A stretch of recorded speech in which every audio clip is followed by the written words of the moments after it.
anao zegny mampiasa kapoty.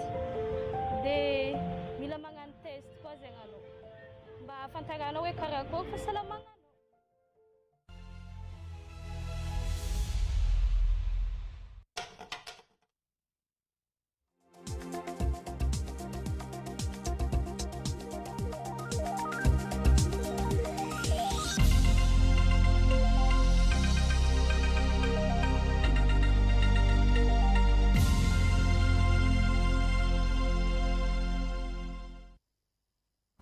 Sabotsy Zavalo Aogositra 2024 miarahaba antsika rehetra manaraka zao vaovao an-tsary eto amin'ny televiziona malagasy izao saina ampanajana ianao anaraka izany hatramin'ny farany.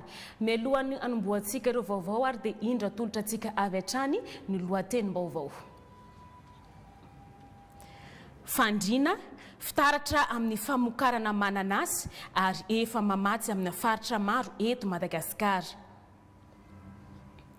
Kolotsainy toerana iray manatantara i Beamalo any amin'ny distrikany Betroka.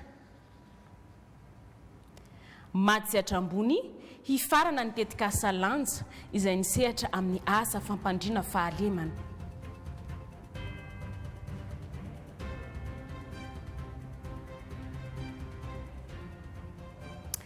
Lafim-baovao hafa sarona hatao amin'ny seranatsambo ny Toamasina ireo sokatra avy any Taolagnaro nokasaina hamidy antsokosoko any Toamasina. Olona roa lahy no voarohirohy tamin'izany ary efa nahitra ponja vonjy maika izy ireo raha ny fampitam-baovao ny Esther Savinasy sy François Jean-Jacques. Sariny mpitandriny filaminana avy ao amin'ny groupement de commandement de la compagnie de la gendarmerie au port de Toamasina ireo sokatra miisa 12 no kasaina nalefa teto Toamasina tamin'ny alatsinainy fahatelon'ny volana aogositra teo. Samby mpitatitra manao zotra nasionaly avy tany Fort Dauphin no nitondra izany. Nandritra ny fisafoana nataon'ireo mpitandriny filaminana no nahitana izany. Efa sarona ihany koa ilay olona roa lahy tompon'antoka nitondra izany izay efa nahiditra amponja vozimaika.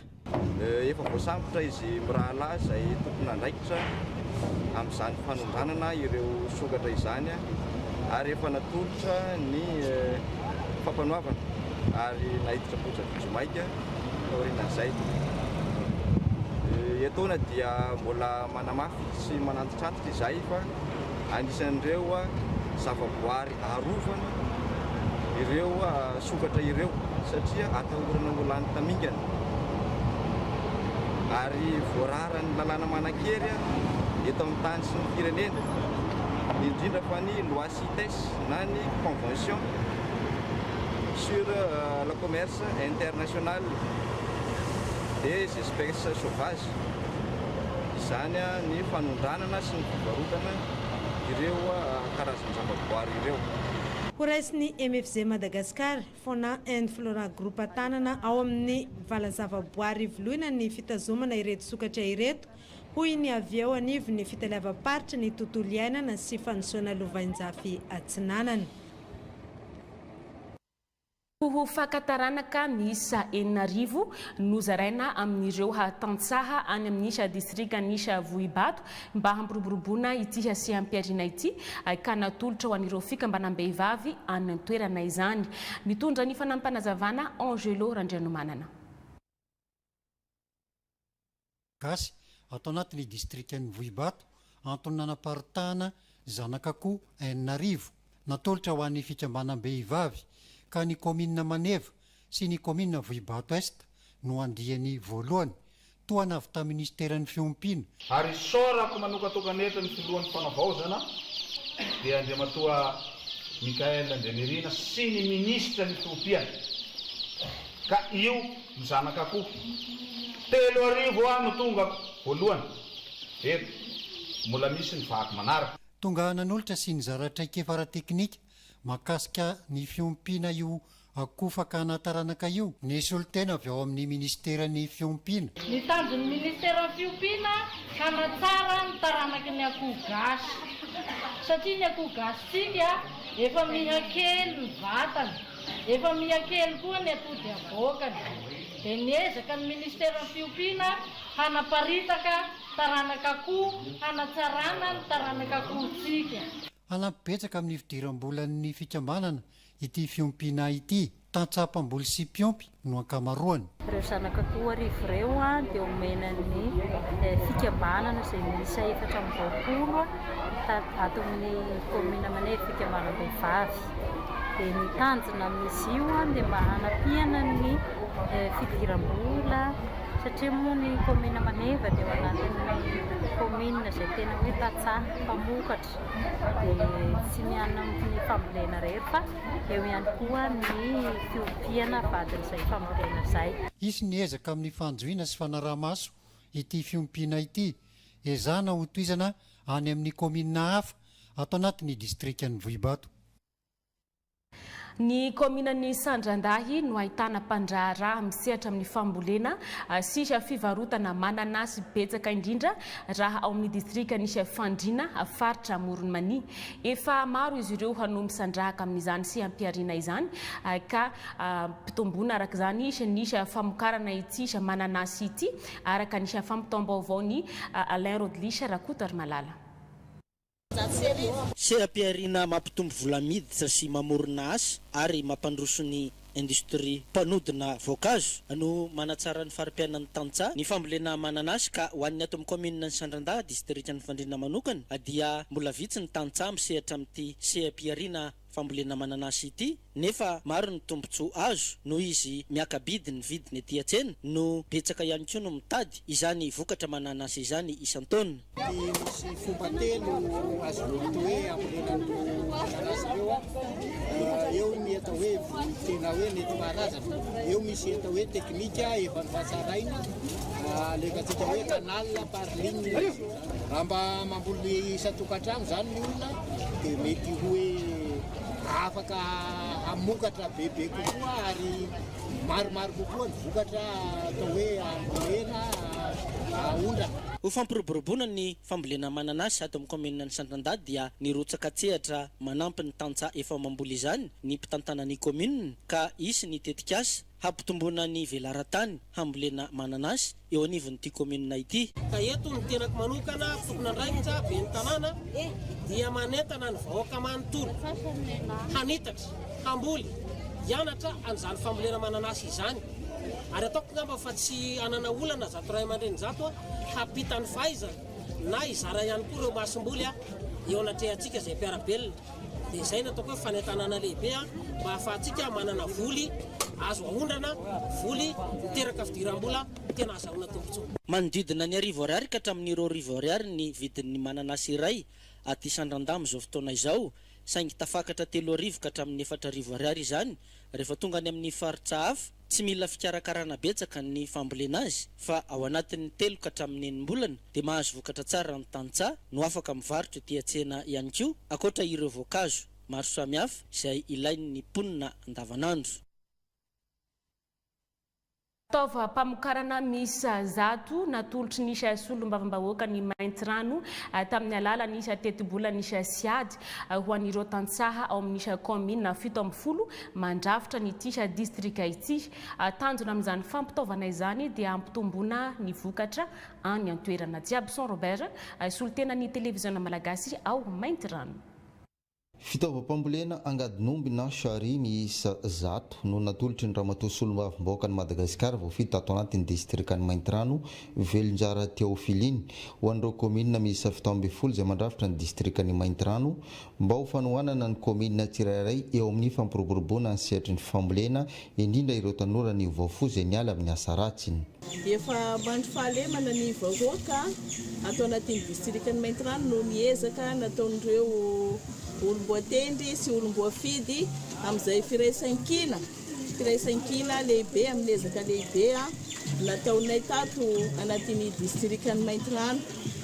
Maro ireo tanora vonona mandray andraikitra manerana an'ireny kominy tsirairay avy dia nomena an'ireto fitaovana ho an'ny tantsaha satria moa ny ankamaroan'ny vahoaka aty amin'ny distrikany Maintirano angamba eo amin'ny 65% dia tantsaha daholo dia nomena ny reto fitaovana reto mba ahafahandreo mampandroso any amin'ny commune tsiraikiraiky avy ary mba hitombo ny vokatra ho fangalana fasahiranany vahoaka aty.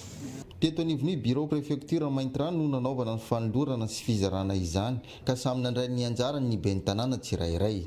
Eto dia isoro bevata satria manakaiky vahoaka tokoa dia tena ato amin'ny rano koa dia nitaon'ny miara-namako ampiasao amin'ny ara-dalàna izy ity mba hamokatsy hahazoan'ny vahoaka ny zavatra ilaina fambolena.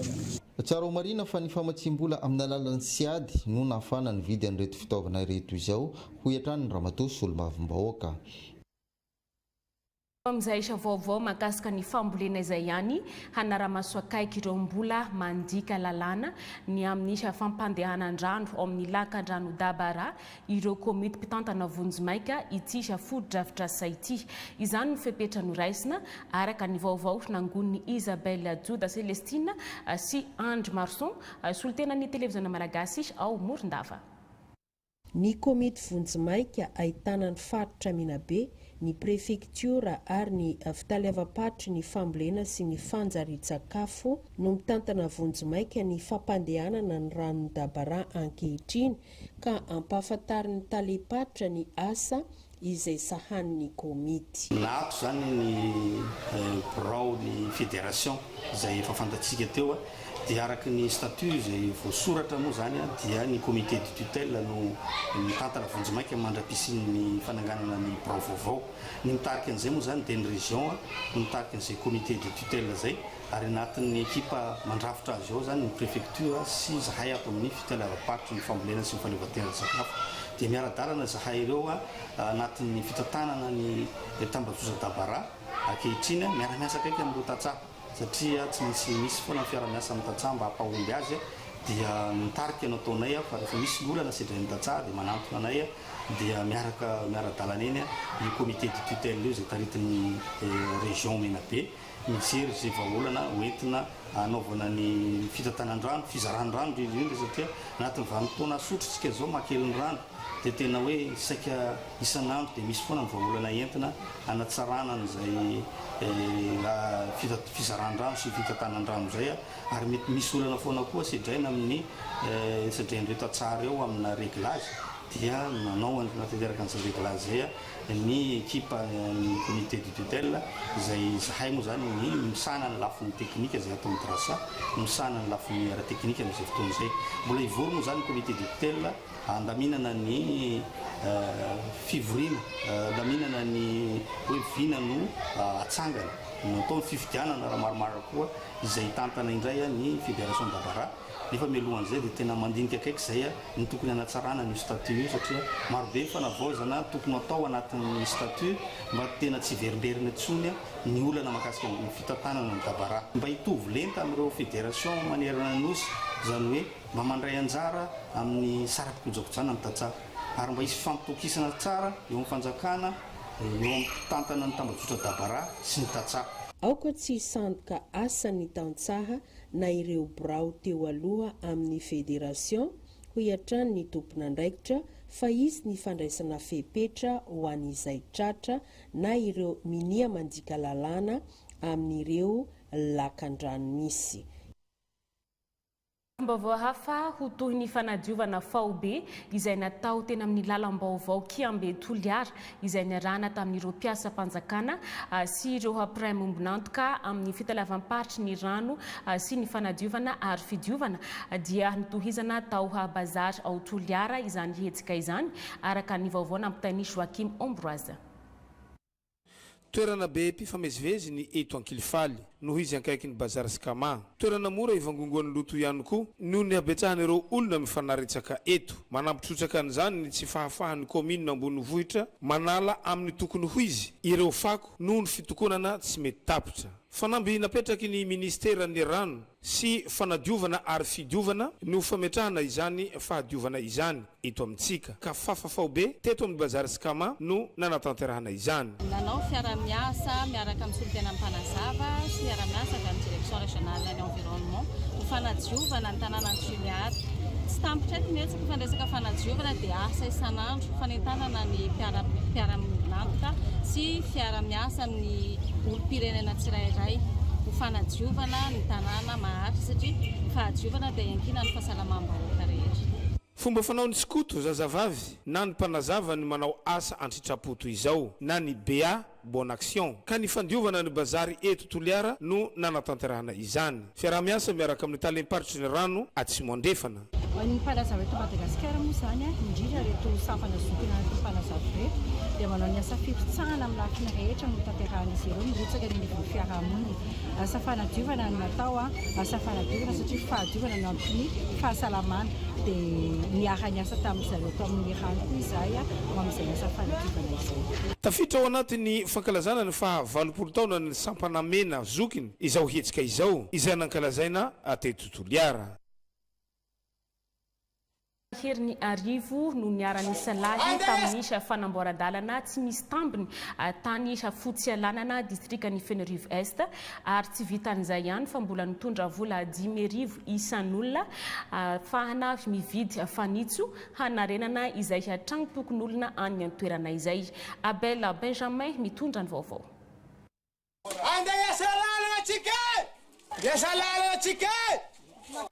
Asa fanompotan-drazana sitrapotsy misy tambiny ifandrembonana isaky ny talata no hitany vaoaka aty amin'ny fokontany foselanana fa ampandrosony tanànany. Vatan-dehilahy amam-behivavy arivo eo no miara-mirotsaka. Lalana mihoatra ny arivo metatra ihany koa no vitena ao anatiny efatrora izay natokany fokon'olona anaovana ny asa iombonana. Eto amin'ny lalana mampitoy ny foselanana sy 45 no anaovana fanadiadiana omaly. Maro ny antony manosika ny vaoaka amin'ny asa lalana toy itony. Voalohany dia fandrosoana hitamaso ny ahafahana mamoaka vokatra any amin'ny lalana azon'ny fiaravaventy izay mpividy vokatra ary zava-dehibe amin'izy ireto ny fahavitany lalana no izy mpandeha tongotra isan'andro. Etsika avy tamin'ny ray aman-dreny an-tanàgna daholo na ny chef parcelle na ny Tangalamena na ny Taonora na ny Tanora vavy indrindrandrindra ny joueur agnatin'ny tapitanàgna ny fokotany fitsalagna. Ary natao zao ny asa lalagna zao inona ny tanjogny fokon'ologno amin'ny tapiny ambony akato. Ny tanjogny alay tapiny ambony amin'ny 2,20 fokotany agnatin'ny komina Mahambo izay mihisa ny mpony 10,000 olo amin'ny tapiny ambony akato agnatin'ny komina Mahambo. Voalohany zavatra ny tanjogny dia mba isan'ny komina vaovao ato amin'ny tapiny ambony amin'ny komina Mahambo amin'ny faritra akato amin'ny district Fenerive. Vokatra aminay atao jirofo, poivre, akondro. Zay ny vokatra misy aminay atao letchi. Misaky ny fampandrosoagna asanay kôko tsy vita. Satria lalagna zegny fanohizigna amin'ny fampandrosoagna zegny indrindra amin'ny andro ake mivoatra tsara be le faritra jiaby zegny. Asa fitiavagna tanindrazagna le ataonay ake tsisy karaha aminahy. Asa tanindrazagna atao zany tsisy raha tokony mahakamo fô fandrosoagna hiditra amin'ny tanàgna zegny tsy azo agnanovagna tamba. Horarivato farafarasiny no tanjony vaoaka amin'ny lalana ity. Atao adirazagna isaky ny talata ny asa ho tombosoam-bahoaka rehetra atao anatin'ny fokontany fosialanana. Ankoatra ny asa fanamboaran-dalana ity dia miezaka manao sipepeka 10,000 ariary isan'olona ihany koa ny vahoaka ato ny vijanana tolona na fa nisy zato hatahotra ny pokon'olona eto amin'ny fokontany. Tombony amin'ny famparasona eto ny fisian'ny fanavaozana ka niova hatramin'ny lehiben'ny fokontany ihany koa eto fosialanana. Izay ny vaovao mahakasika ny fanamboaran-dalana sy ny fanarenana ny tragno tokon'olona any fotsy alanana distriktanisa Fenerive Est. Marina teo fa asa tsy azona tambiny ireny fa asa fitiavana tandrazana ho ireo mponina nandray anjara tamin'izany asa izany.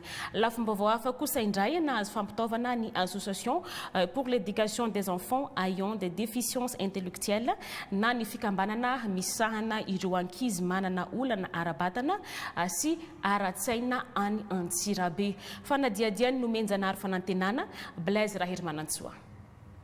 Itony asa sosialy fanampiana mpiarabelona nataony NGO Skelen miaraka amin'ireo mpiara-miasa aminy nijery manokana ireo ankizy manana olana ara-tsaina sy ara-batana. Eo anivony AED indray izy ireo ka nanolotra fitaovana maro isan-karazany. Masinina fanjairana zany le izy, masinina kodra. Izy io zany dia natao mihitsy amin'ilay fandaranasa ny Schumacher Hop le hoe stitching by stitch dia natao izy io mba hanoanana an'ireo tanora mba ahafahany aleo tena, ahafahany asokatra orinasa maleo tena ao an-tenany. Nisy ihany koa ny fitaovam-pianarana kit scolaire izay fahitantsika teo efa akaiky mihitsy zao fidiram-pianatra dia tena ilainy ankizy zany zao ny zarana an'ireo fitaovanareo an'zareo. Nisy ihany koa ny kilalao kely toy nonorsa, bola kely nonorsa, dia ny kitapo ihany koa izay nomena an'zareo tafiditra tao anatin'ny kit scolaire zany zay. Ny valy ny fangatahana nataony fikambanana ary tena mamaly ny filana izy ireo tokoa ireto fitaovana tonga ireto. Namaly ny antsonay moa zany ny ONG Skyline dia nitondra ny fitaovana ho an'ny ankizy, fitaovam-pianarana ho an'ny ankizy, eo koa ny misy ho an'ny fikambanana. Ny fikambanana moa zany dia tsy mampianatra fotsiny ihany fa te ampiofana ihany koa zany izahay andreo ankizy ireo arakasa, dia efa tomboka sahady zany moa dia nizao ilay izy satria nahazo ny fitaovana izay avy amin'ny ONG Skyline dia izay isaoranay an'zareo manokana ary isaorana betsaka an'zareo satria tena ilainay ary ao anatin'ny zavatra tetiavinay zany ilay fitaovana nomeny anay. Mariana fifananomboka hatramin'ny taona 2014 no nanao hetsika toy izao ny fikambanana ary mbola itoy hatrany izany.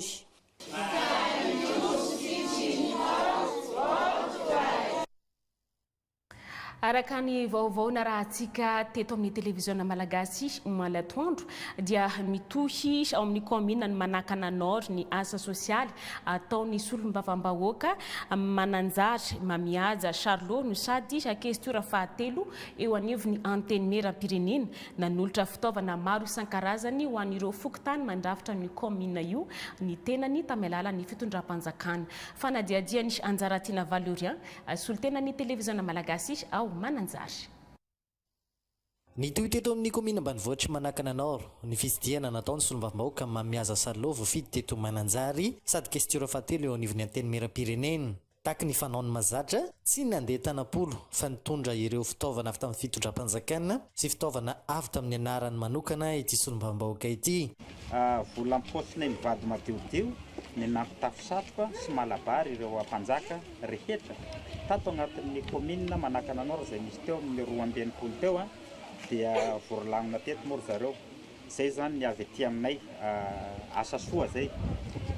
Fa teto ihany koa no nanolorana tenue ho an'ireo carte mobile izay avy amin'ny volany Siady tantagniny solombavam-bahoaka manager Iaza dia naterina teto ny tenue ana carte mobile ho ana carte mobile misy 420.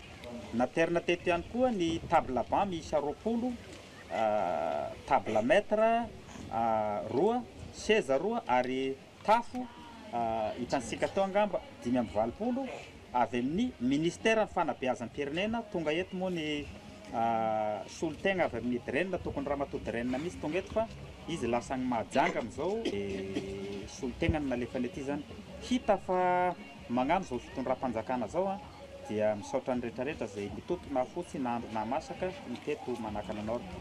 Rehefa manao fitsidiana tahaka izao ity solombavam-bahoaka ity dia misy ireo taraina amin'ny vahoaka izay tena marary ao anatin'ny commune tsirairay sidiany ho an'ny teto Manakana Nord manokana zao dia ny fitaovam-pifandraisana na ny pilone no tena olana goavana manakana ny fampandrosoana ato anatin'ny commune ambanivohitra Manakana Nord. Dia mba hasipiko zay ho anareo opérateur téléphonique rehetra na ny Orange na ny Telma na ny As plutôt na ny Airtel vonjeo Manakana Nord satria ianareo dia azo lazaina fa isan'ny mitondra fampandrosoana koa eto amin'ity firenena ty fa miangavy ny ministry ny fifandraisan-davitra mba hitondra n'izany feom-bahoaka zany satria zay ny mahasolom-bavam-bahoaka anahy dia mitondra ny feo ny Manakana Nord sy ambala osonao fa tena hitako maso io zany anay telefôny nalanjaina fotsiny aty fa sisy réseau io commune anakoa eto dia mino fa misy fepetra aingana ho raisy ny fitondram-panjakana. Ao anatin'izao fitsidiana amin'ny teto commune izao dia manana tanteraka hatrany ny tatitra ho an'ireo lalàna lany teny anivon'ny antenimieram-pirenena moa ny solombavam-bahoaka teto ihany koa dia araforavona tanteraka no nentin'ireo mponina teto Manakana Nord nandray sy nisaotra ny ezaka nataon'ny solombavam-bahoaka Mamihaja Charlot.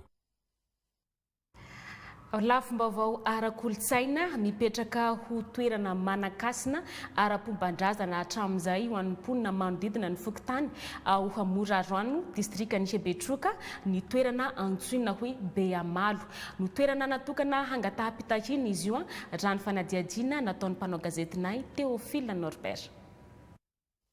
Beamalo, toerana manakasina, toerana fangataham-pitahiana hatramin'ny faharazan'ny fokobara, toerana fatsakana ihany koa ho an'ny mponina mipetraka ao amin'ny fokontany mora rano eto ataptanana ny Betroka, toerana voajanahary eo afovoan-tanimbary ao amin'ny toerana no misy azy, toerana tsy mampimy hisy amalina hipetraka sy hivelona ao aminy raha ny fahafantarana ny toerana na hafan'ny amalina ny velona hatramin'izay. Eny, misy amalina mivelona ny toerana ho iatrany ireo mponina mahalala ny tantarana ary mbola tsy nahitana fahafatesana ny tsingevana hatramin'izay. Ndao ho fantarina ny tantarana. Fa izy io misy 3 karazana, raiky lehibe mainty, raiky mavomavo, raiky mena. Tena masina io amalo. Efa ela hatramizay. Zahay toa mboa kely de fa teto ty amalo ty. Hatramizao za mbola mipetraka eo. Amasakafo anazy anao da afaky miseho izy. Fa raha anao koa mitondra fitaovam-piadia na ino no entinao dia sy afaky magnatriky anao izy. Fambaraloza avy hiatrany.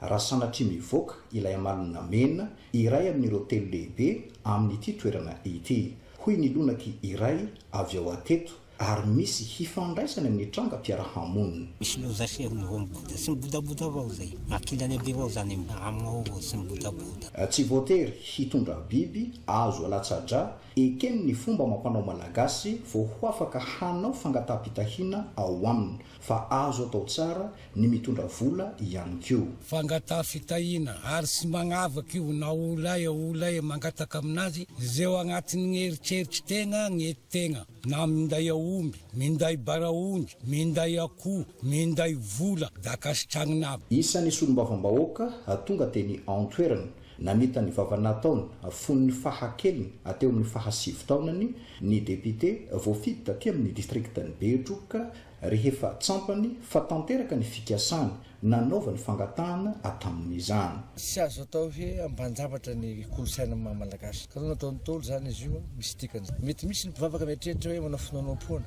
Non, araky ny tenin'ny baralaty zany hoe na ny vato aza atiavana soa soramenaka. Na io hazo io aza amin'ny finoanoana ty zany atiavana soa dia sy fonosana lambana zany. Mijanona ho toerana manana ny hasiny manokana manaraka ny sata ara-pombandrazana aty amin'ny Fokobara aty amin'ny distriktany Betroka i Beamalo ary voatandriny ny mponina rehetra amin'ireo tanàna manodidina azy ny fady rehetra tsy azo atao ao amin'ny toerana. Any Toliara kosa indray toerana iray mandrafitra nisy kolotsaina ao Atsimo andrefana nisy toerana any amin'izao fotoana izao ary maro ireo misehatra amin'ny hosodoko sy ny dihy isan-karazany maneho izany kolotsaina mampiavaka an'ity Atsimo andrefana ity. Violette Rakotory manana Henry John. Mampisongadina ny kolotsaina malagasy amin'ny alalan'ny seho ataony isapoko ny kabary, ny seho-tsehatra, fampiratiana ireo hosodoko mampiseho ny hakantony Madagasikara sy ireo zavakanto atao fialamboly ny ato amin'ny restaurant Aurora isaky ny asabotsy. Tamin'ny fandalovana iteto tamin'ny asabotsy dia groupe tehene no naneho ny fomba fitafy, fandihy ary ny gadikira ny voko atandroy. Ankoatran'ireo dia maro ny hetsika sy fitezana ary fianarana ho an'ny ankizy. Toerana fisakafoanana fotsiny fa toerana nasehatra ihany koa izay amoazana ny talenta miafina ny tsirairay ary ihany koa ampisehoana ampisongadinina ny kolotsaina dia tafiditra ao anatin'izay ny kolotsaina malagasy ary ihany koa famolavolana olona ho mpanangana zavatra. Tafiditra ao anatiny izay iraka ataony Aurora izay ny seho gasy izay ohatrany hoe spectacle zany fanandratana ny kolotsaina malagasy isaky ny asabotsy amin'ny 9:00 dia misy ihany koa ny Académie des bâtisseurs. Io Académie des bâtisseurs io dia amin'izao aloha ho an'ny zaza 9 ka hatramin'ny 12 taona izay ampianarana an'ireo zaza ireo amoazana ny talentan'ireo zaza ireo ny manomboka handeha hosokafana amin'izao dia ny filière art izay ahitana ny art oratoire, art plastique sy ny art musical. Izany hetsika anankiroa izany dia iarahana miasa, iaraha miombonantoka miaraka amin'ny fitaleovam-paritry ny serasera sy ny kolotsaina eto Atsimo andrefana. Manentana izahay ho an'ireo manana talenta, ho an'ireo izay misehatra amin'izay fanandratana ny kolotsaina izay mba ho tonga ampiseho hiakatsehatra eto amin'ny Aurora fa toerana izay ahafahana mampafantatra ny olona izay talentanareo izay fanomezam-pahasoavana ao aminareo izay ity toerana ity. Totozy izao rehetra izao noho ny fiaraha-miasa amin'ny fitalevam-paritry ny serasera sy ny kolontsaina tsy mandrefana. Trano eva manodidina ny 50 no nandray anjara tamin'ny foara ekonomika manandratra andiany voalohany izay tanterahina ao Ambatondrazaka ary nivohitry ny faritra Alaotra Mangoro izay farana amin'ity androany ity izany. Miavaka ity foara 2024 ity raha ny vaovao nampitain'ny komity mpikarakara teo amin'ny fanadiadiany Miora Vatosoa. Isan'ny manan-karena ara-toe-karena ny faritra Alaotra Mangoro, na io arena ambanin'ny tany, na io ambonin'ny tany, na io anaty rano. Saingy tsy voatrandraka izany, ka izany indrindra no nanosika ny anteny miaran'ny varotra sy ny indostria Alaotra Mangoro ikarakara ity foara ekonomika manandratra andiany voalohany ity, izay tanterana eto Ambatondrazaka mandritry ny 3 andro. Tanjona ny isitomana ireo mpampiasa vola, ampiasan'ny volany ato anatin'ny faritra. Fotoana ihany koa ienona ny olan'ny mpandrarà izay tsapa-mia vitsy ankehitriny. Ny miarana zany miarana miasa amin'ny ministeran'ny varotra sy ny ministeran'ny indostria dia mitady manontany an'ireo mpandrarà ireo fa maninona no vitsy ny mpandrarà tena masambyseho tena masary manao investissement. Dia manangona an'ireny ny asanay amin'ny mahatelomery zany hoe solombava ny mpandrarànay dia manangona an'ireny. Miarahanay misaotra betsaka raha matononista, misaotra betsaka zareo avy ao amin'ny industria, kanefa aleo dia tsorona tompoka andeha mitononista isany. Fa be loatra tompoka mikolokolo. Ka na miezaka tononinona ary izahay esahirana ihany. Fa raha mitatra n'oronasanay ohatra izahay ka mangataka-tany dia tsy amin'ny fefatra hektara koa ohatra, 10 taona mbola tsy mivaly foana. Nefa tokony amoronana asa zany tokony anitatra vola miditra amin'ny firenena zany. Ny manaraka an'izay dia raha miasa amin'ny ministeran'ny vola sy zay tonga eto isaorana be da be ilay motoministra. Be da be ilay motoministra ny olona tia andoha vola amin'ny fanjakana. Fantatray mpandrarà tsara sady mahazo anay fa avy dimy eny avy 10 eny. Raha tsy voaloha ireny. Fa manahirana anay manahirana mpandrarà dia tsy mazava nandray ohatrinona marina moa vola tokony aloha. Aiza marina tokony andoavana anazy. Fa nandray asa mitovy, toerana mitovy, faritra mitovy dia samy hafa ny vola aloha. Manodidina ny 50 eo ireo trano eva ampiratina mandritra ity foara ekonomika ity izay ahitana ireo orinasa lehibe misehatra amin'ireo fitaovana ara-pambolena, fitaovam-pitaterana maro samihafa, ireo orinasa misehatra amin'ny angovo azo avaozana, ny sehatry ny fizantany, ireo banky lehibe sy ireo mpampindram-bola madinika, orinasa misehatra amin'ny arenan-kibon'ny tany ary ireo masivo vahiny na ahitana ny masivon'ny Indonezia. Nanome voninahitra izao hetsika izao ireo mpikambana 4 avy eo anivon'ny governemanta no tarihan'ny ministry ny atitany sy ny fitsinjaram-pahefana izay mpiahy ny faritra Alaotra Mangoro. Ary teo ihany koa ny ministry ny varotra sy ny fanjifana izay mpiamanokana ity foara ity izay nanasongadina fa fotoana izao ahafana manome tohana ireo mpandrarà ahafana manondrana ireo vokatra amin'ny tsena iraisam-pirenena. Teo ihany koa ny fifanakalozana teo amin'ireo mpandrarà sy ny fanjakana. Voavaha amin'ny ampahany ny olana amin'ny fandraisan'ireo sefokotany Karama ao amin'ny Sia distrikan'ny Ambanja amin'izao fotoana izao. Mitatitra ny Antsipry am-baovao solitenanay any an-toerana. Ny délégué ny boriboritany sy ny ben'ny tanàna 420 ato anatin'ny distrikana Ambanja antony dia mba hahafantarana ny zava-misy any amin'ny commune tsirairay avy ahafahan'ny service teknika mijery ny vahaolana. Nampahafantarana teto koa ny teny midina mahakasika ny lalàna vao mivoaka avy amin'ny fanjakana Foibe. Zavatra efa mandeha amin'ny radio sy télé moa efa manomboka ny fanisana fity aty amin'ny distrikna Ambanja moa zany dia isany efa miparitaka ny membre ny CLRE manao an'izay fanisana fity zay. Ka ny maire zany no nentanina mba hanentana ny vahoaka any amin'ny commune misy azy tsirairay avy. Misy ny tsy fandrifahalemana ato anaty distrikny Ambanja dia ny fanentanana ny famafisana ny andromasokon'olona. Voaresaka teto koa ny mahakasika ny fampianarana eo ny fanentanana ataon'ny ben'ny tanàna amin'ny fiarahamiasa amin'ny mpandraharaha. Taorian'izany ny fandraisana tambokarama telo volana ho an'ireo sefokotany 820 amby zato ato anatin'ny distrikna Ambanja. Telo volana izy io izay ny taona 2024 mono ary antsika zao ny volana juillet septembre fa efa mandray azy. Mariana fa nidina any amin'ny commune ireo mpizara tambokarama ny sefokotany ireo. Misy ny commune maromaro mitambatra amin'ny toerana iray mba hanamora ny fizarana izany. Natanteraka atrikasa niarahana tamin'ireo mpiantsehatra amin'ny serasera ny commune Ambonivohitra nisy Mahanoro mba ahafahana manatsara ity tontolo ny serasera ity. Mitondra ny vaovao Harado Dominico sy Antonio Victor. Kasa izay nanaovana jinika fiaraha-miasa niarahan'ireo tompon'andraikitry ny commune Ambonivohitra Mahanoro sy ireo mpanao gazety ary ireo mpiantsehatra mitambazotra sosialy eto an-toerana no tanterahina teto amin'ny efitrano malalaky ny commune Ambonivohitra Mahanoro.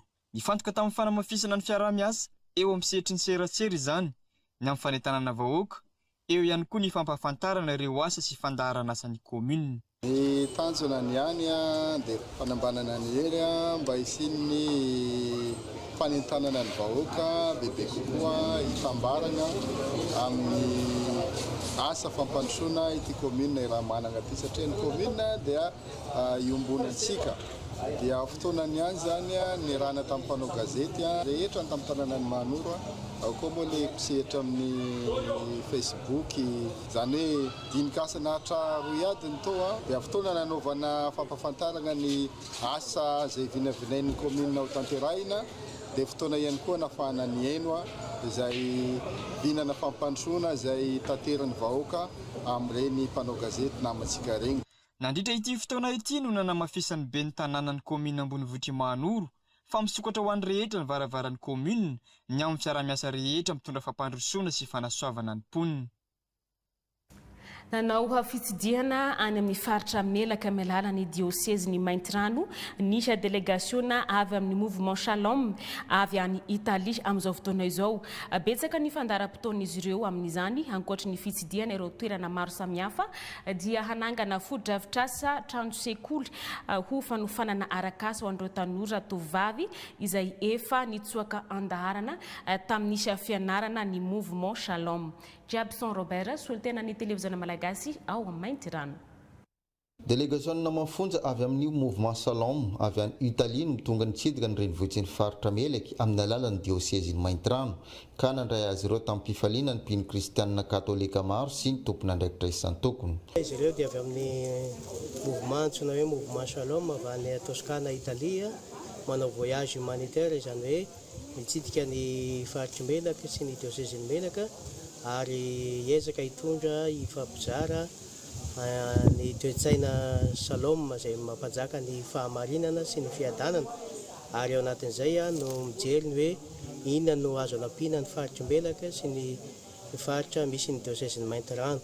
Ka amin'izao fahatongavan-jareo voalohany eto izao dia isy ny fanorenana sekoly fanofanana arakasa ho an'ireo tanora tovavy eto amin'ny faritra Melaka. Taorian'ny fahatongavan'izy ireo izay dia noraisin'ny lehiben'ny faritra Melaky John Ampicolas teny amin'ny toerana fiasany ihany koa ireto délégationna ireto. Tamin'izany moa no nampahafantariny lehiben'ny faritra azy ireo ny mombamomba ny faritra Melaky sy ny zava-misy maro lafy ato anatiny izay afaka hanaovana fiaraha-miasa. Ifanarahantsika miaraka amindreo na amin'ny alalan'ny université fampianarana ambony na amin'ny alalan'ny jumelage amin'ny tanànan'ny Toscana sy faritra Melaky izay ataontsika eto anjarantsika manoro izay zavatra tokony hojerena amintsika aty.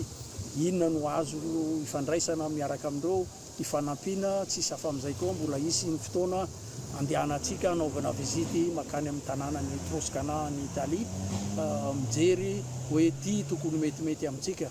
Nataontsika vizity teo zao ny amin'ny resaka ny hôpitaly manara-penitra aty fa nefa tsy mbola mandeha le izy. Eto koa zao ny université mbola andalana famaranana ka miangavy ny entreprise manao an'izy reto mba hamarana haingana le fanatsarana nireo fotodrafitra asa izay misy satria mifampiankina daholo io raha tsy vita le fotodrafitra asa tsisy zavatra azo atao. Izao fitsidiana nataon'ireto délégation eto Madagasikara tia amin'ny faritra Melaka Maintirano izao dia tafiditra indrindra ao anatin'ny fankalazana ny fahadimampolo taona ny mouvement Shalom sy ny nahaprehitra ny Père Pio Christiani. Ho famahana ny olana eo amin'ny tetikasa Titravera ao Amparihy distrikan'ny Faratsio dia vita ny tombana farany hamaritra ny fisitrahan'ireo tanora ny tany na tsia. Tanterahin'ny komity avy ao anivo nisy faritra Vankina Karatra izany. Radona Solo, solitenan'ny televiziona malagasy any an-toerana.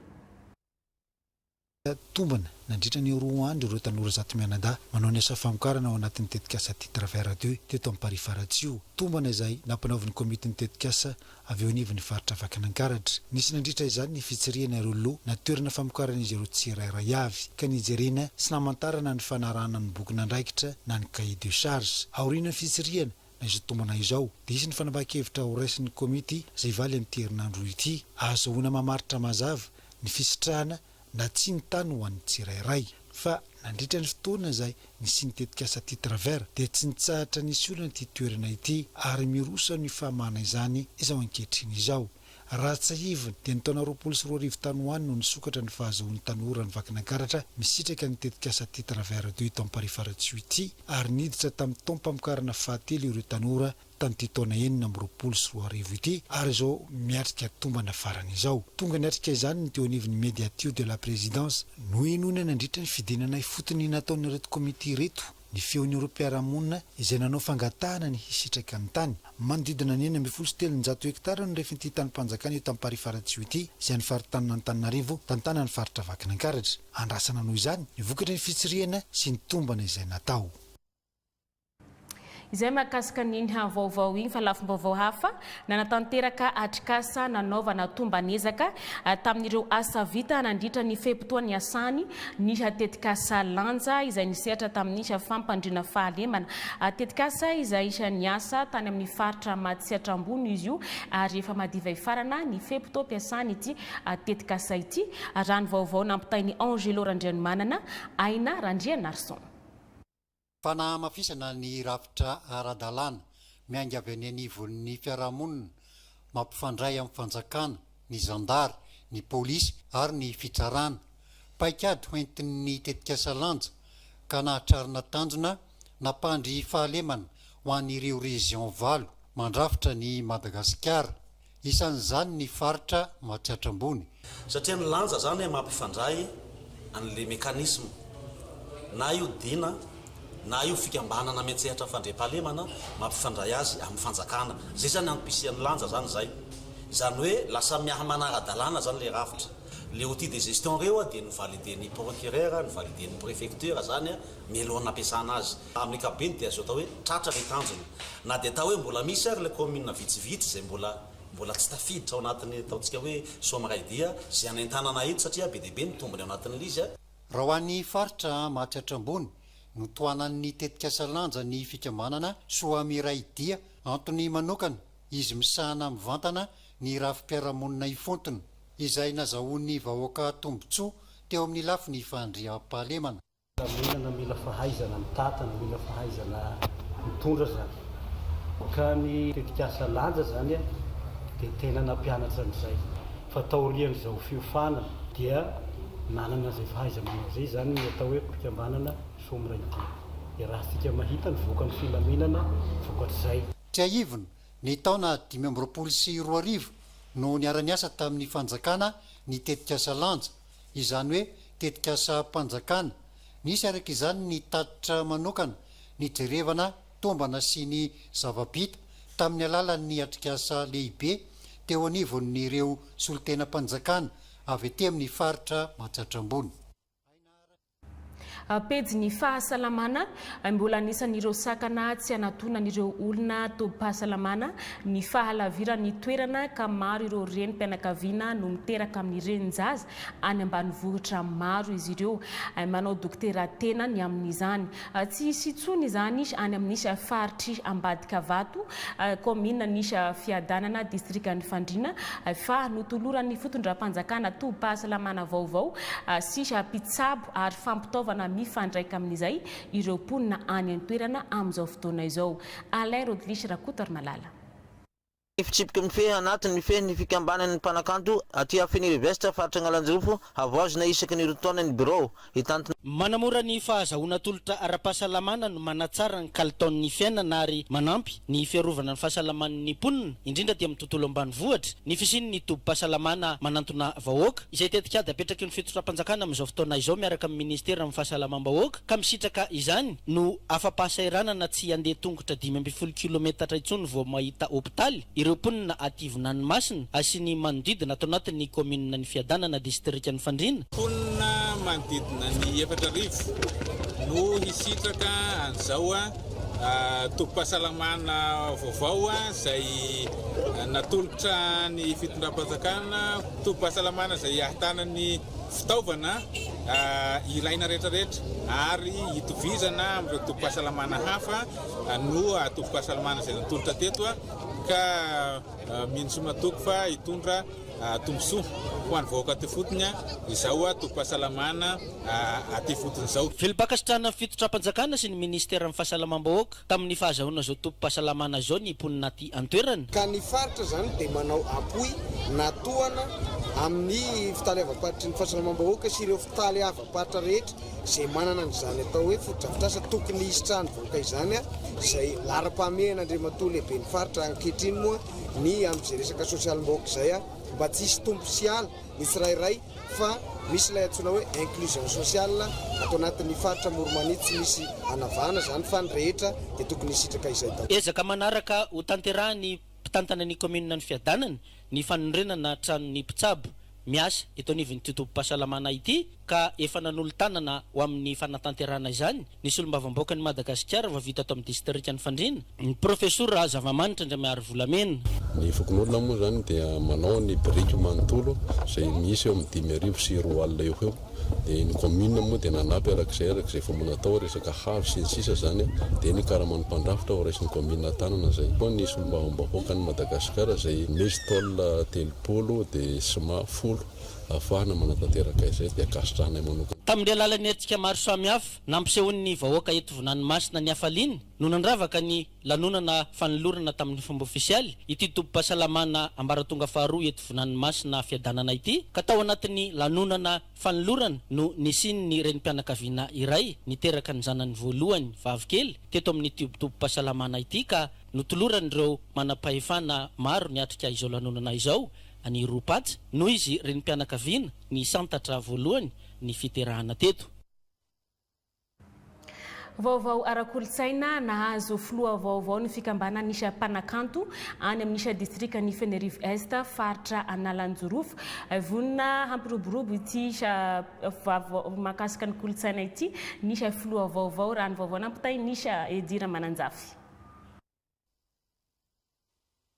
Araka ny fitsipika mifehy anatin'ny mifehy ny fikambanan'ny mpanakanto aty afiny rivestra faritra Analanjirofo avoazina isaky ny rotona ny bureau hitantina amin'izany nataony fividianana ka lany filoha hitarika izany Faralahy Dorlis nambarany fa hiezaka ny hanandratra ny kanto misy aty an-toerana indrindra ireo mpanakanto ambany ny ravin-kazo. Eto koa ny tegnanay zegny hanamafy sy hanatsara ny firaisankina amin'ny samby artiste ary hieza koa hanandratra ny kanto ny zava-kanto anaty district Fenerivo indrindra anaty faritra Analanjirofo satria maro mpanakanto regny mbola manavoninahitra eny mbola tsy hita ary zany zegny ampiakariny hoe amiagna sehatra amiagna amin'ny plasy misy zare zany.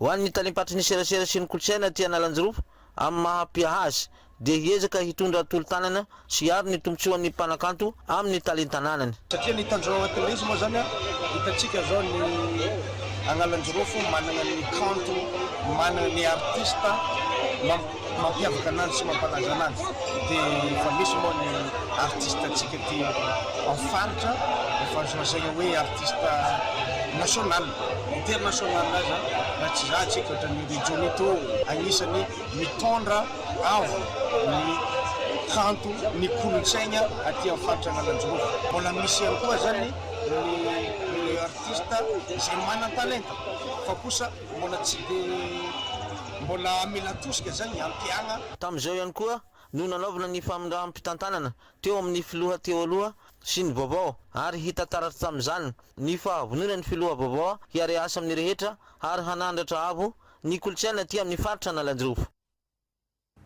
Mandritra ny fotoam-pialatsasatra sasatra izao dia mitombo hatrany sy ny hetsika mampivondrona ireo olona raha ho an'ny mahajanga manokana dia hitondra zavabaovao amin'ny alalan'ny hetsika Star Tour amin'ity volana aogositra ity izy ireo. Fanadiadia ny Mamso Hortensia eo amin'ny sariny Tantely Andriambelo.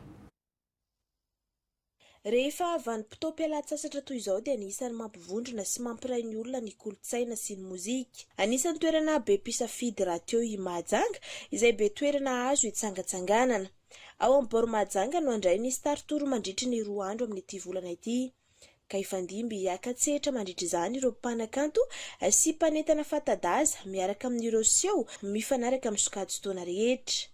Ankoatra ny fampisehoana dia isy ihany koa ny kermesy sy lalao any ankizy sy ny olon-dehibe ahafahan'ny fianakaviana miara-miala voly eny amoron-dranomasina. Fotoana anankiray andro anankiroa entina hanomezana fahafa-po ireo mpanjifa rehetrarehetra sy hanomezana lanja ny kolotsaina malagasy sy ny fiarahamientana. Efa mahazatra antsika ihany moa fa anatin'izany fotoana rehetrarehetra izany dia misy ny animation podium, ny discothèque géante mandra-paharivony andro sy indrindrindrindra ny fanjifana ny vokatra amin'ny vidina mirary dia mirary eny toerana amin'ireo trano efa maro izay ho apetrakay. Ny fotoana moa dia ho atao ho an'ny ankizy ho an'ny lehibe izany hoe misy samy mahazo mitandrifiny azy na anatin'ireo kermesy sy jeu rehetrarehetra izay hitantsika eny toerana mandritra ny 2 andro izany na ihany koa ao anatin'ireo kilalao maro samihafa izay ho karakarainay. Ampitaina mandritra ny hetsika ny afatra momba ny fiarovana ny tontolo iainana ka isy ny fanentanana momba ny fanangonana ireo tavoahangy plastika izay efa niasa sy vata fanaripako natokana ho an'izany eny amorontsiraka. Fotoana iray ampifandraisana ny fotoam-pialatsasatra sy ny kolotsaina ary ny fiarahamonina izay raha teo ny tanjona apetraky ny mpikarakara ho an'ny Mahajanga mandritra ity farany herinandro ity. Dia izay koa ny mamarana ny vaovao an-tsary ny televiziona malagasy ankasitrahana feno ianao nanaraka izany hatramin'ny farany ary tsy hainy tsy hisaotra ny ekipa teknika eto amin'ny televiziona malagasy ny ara-nisa lahy na ahafahana nampita mivantana izao vaovao an-tsary izao. Veloma tompoko.